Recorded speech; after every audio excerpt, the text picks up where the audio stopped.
Once upon a time in a peaceful village, there was a wise and kind-hearted man named Daniel.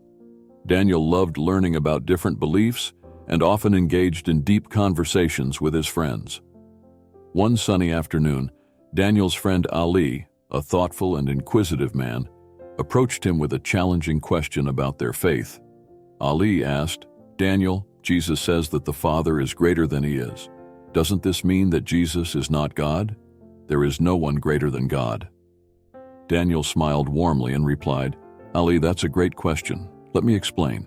You see, in Christian belief, God is understood as a Trinity, meaning one God in three distinct persons: the Father, the Son, Jesus, and the Holy Spirit. This means that it's possible for Jesus to speak of the Father being greater in some sense without implying that Jesus is not God."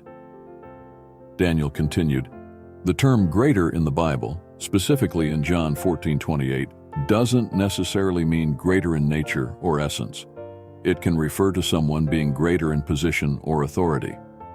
For example, Jesus says that among those born of women, there is none greater than John the Baptist, yet this doesn't mean others were less human than John.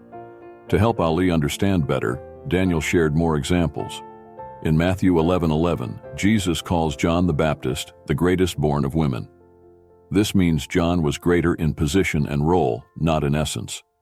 Similarly, in John 13:16, a slave is not greater than his master in position, but is equally human. Daniel then explained Jesus' divine attributes.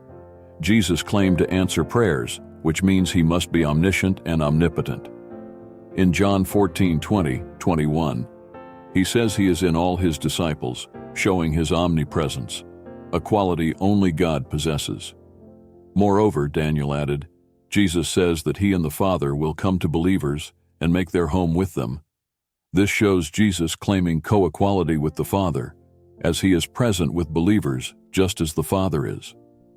Even the people who heard Jesus knew he was claiming equality with God.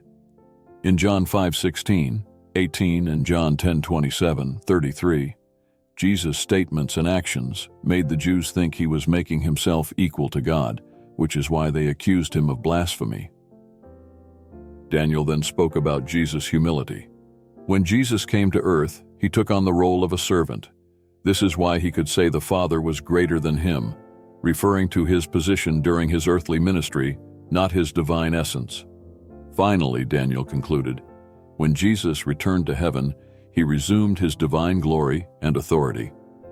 In John 17:5, Jesus prays to the Father to restore the glory he had before the world began, showing his eternal nature and equality with the Father. Ali's eyes sparkled with newfound understanding. "Thank you, Daniel," he said. "I see now that Jesus' statement about the Father being greater refers to his earthly role and not his divine essence. This makes so much sense now." Daniel smiled warmly. "I'm glad I could help, Ali. Remember, understanding such deep truths takes time and an open heart. Let's continue exploring together."